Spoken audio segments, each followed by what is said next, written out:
அஸ்ஸலாமு அலைக்கும். நான் உங்கள் ஷிஃபா குக்கிங்லேருந்து பேசுகிறேன்.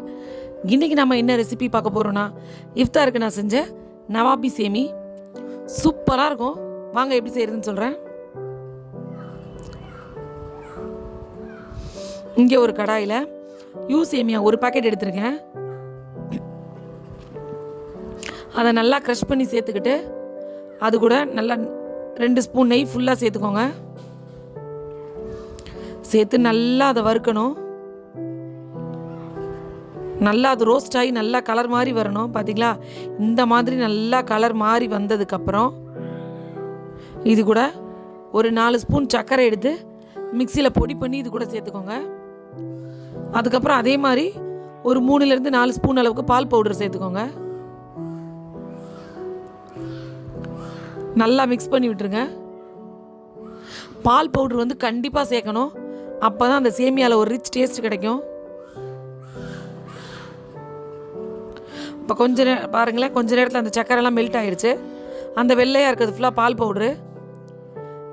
இப்போ நம்ம அடுப்பை ஆஃப் பண்ணிவிட்டு இந்த சேமியாவை 2 பகுதியாக பிரித்து வச்சுக்கலாம். இப்போ பிரித்து வச்சுட்டேன். இங்கே ஒரு பேனில் 1 கப் அளவுக்கு நல்லா ஃபுல் ஃபேட் மில்க் எடுத்திருக்கேன். அப்புறம் ஒரு பவுலில் 1 spoon cornflour, 1 spoon custard powder, 2ஐயும் நல்லா தண்ணி ஊற்றி கரைச்சி இந்த பாலோட சேர்த்துக்கலாம்.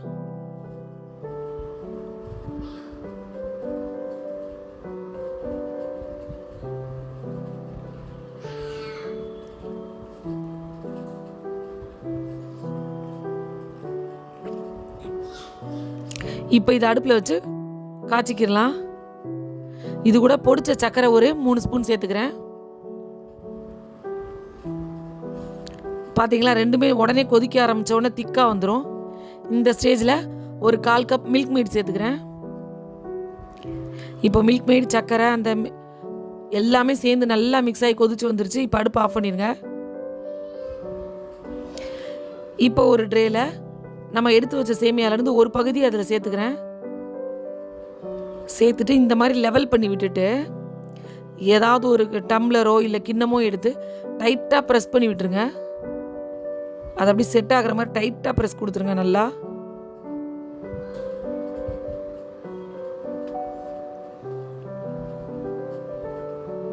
டைட் ப்ரெஸ் கொடுங்க. பார்த்தீங்களா, டைட்டாக செட் ஆயிடுச்சு. இப்போ நம்ம வச்சுருக்க கஸ்டர்டை அது மேலே ஃபுல்லாக அப்படியே ஊற்றிடலாம். திக்காக இருக்கணும்.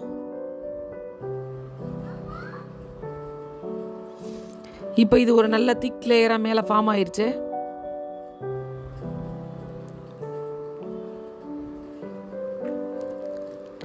இப்போ இதுக்கு மேலேயே நம்ம மிச்சம் வச்சுருக்கோம் இல்லையா, அடுத்த பார்ட் சேமியா, அதை அப்படியே பொறுமையாக தூவுங்க. கஸ்டர்டை ஃப்ரிட்ஜில் செட் ஆக வைக்கணுன்ற அவசியம்லாம் இல்லை. நீங்கள் கஸ்டர்டு சேர்த்த உடனே மேலே சேமியா போட்டுடலாம். பொறுமையாக அழுத்தாமல் இந்த மாதிரி மெதுவாக தூவி விட்டிங்கன்னா அது அப்படியே அழகாக மேலேயே நிற்கும். ஃபுல்லாக தூவி முடிச்சதுக்கப்புறம் லைட்டாக ஒரு ஸ்பூனை வச்சு ஈவனாக ஸ்ப்ரெட் பண்ணி விட்டுருங்க. ஸ்ப்ரெட் ஆனதுக்கப்புறம் பார்த்தீங்களா, ரோஸ்டட் முந்திரி வச்சுருக்கேன். அதை அப்படியே பொடியாக கட் பண்ணி அது மேலே சேர்த்துக்கிறேன்.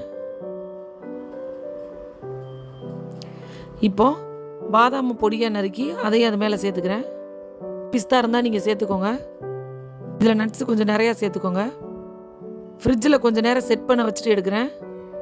இப்போ பார்த்தீங்களா, இதை கட் பண்ணி வெளியில் எடுக்கிறேன். எவ்வளோ க்ரீமியாக அழகாக இருக்குன்னு பார்க்கவே. இங்கே கட் பண்ணி சாப்பிடும் போது ரொம்பவே டேஸ்டியாக இருக்கும். கஸ்டர்ட் ஃப்ளேவரோட ரொம்ப ஜூஸியாக அழகாக இருக்கும்.